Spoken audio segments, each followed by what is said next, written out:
আমাদের সাথে সহযোগিতা করবে এবং তাদের মাধ্যমে কিন্তু বিভিন্ন সংবাদ আদান প্রদান করতে সুবিধা হয়। এই দুর্গাপূজা যেন ভালোভাবে হয়, নির্বিঘ্নে হয় এবং শান্তি পাঠে হয়, সেজন্য আমরা বিভিন্ন ধরনের পদক্ষেপ নিয়েছি।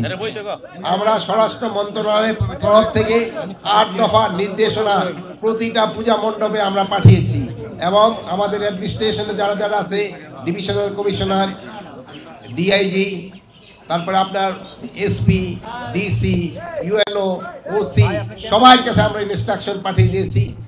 আপনারা এবার সবাই, আমি আশা করব আপনারা নির্বিঘ্নে এই পূজা উদযাপন করতে পারবেন। এই পূজা উদযাপনের জন্য আমরা সেনাবাহিনীকেও মোতায়েন করেছি, নৌবাহিনীকেও মোতায়েন করা হয়েছে, বিমান বাহিনীকেও মোতায়েন করা হয়েছে। এইবার এই জন্য আপনারা কোথাও কোনো ধরনের বাধা বিপত্তি আপনারা ফেস করবেন না। প্লাস আমরা এনটিএনসির মাধ্যমে যেন কোথাও কোনো কিছু হলে যেন সাথে সাথে খবর পৌঁছে যায়, ওই ব্যবস্থা তো আমরা করেছি। তা আমি সাংবাদিক ভাইদের এবং অন্যান্য এখানে যারা উপস্থিত আছেন সবাই অনুরোধ করব, পূজা যেন নির্বিঘ্নে হতে পারে, এই জন্য আপনাদের সবারই সাহায্য এবং সহযোগিতা দরকার। আমাদের এই পূজা কমিটির এই ভাই এবং বোনেরা তারা কিন্তু অনেক ভালো অ্যারেঞ্জমেন্ট করেছে, তারা কিন্তু নিজেরাই এখানে ভলান্টিয়ার দিয়েছে। এই ভলান্টিয়াররা কিন্তু 24 ঘন্টায় তাদের ডিউটি করবে। অনেক সময় দেখা যায় ভলান্টিয়াররা রাত 3টা থেকে হয়তো তারা আবার উধাও হয়ে যায়।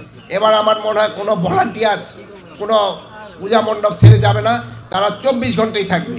এই জন্য আমি এই কমিটির ভাই বোনদের আমি অনুরোধ করব যেন কমিটিতে এই যারা স্বেচ্ছাসেবক হিসাবে থাকবে তারা যেন সবসময় উপস্থিত থাকে।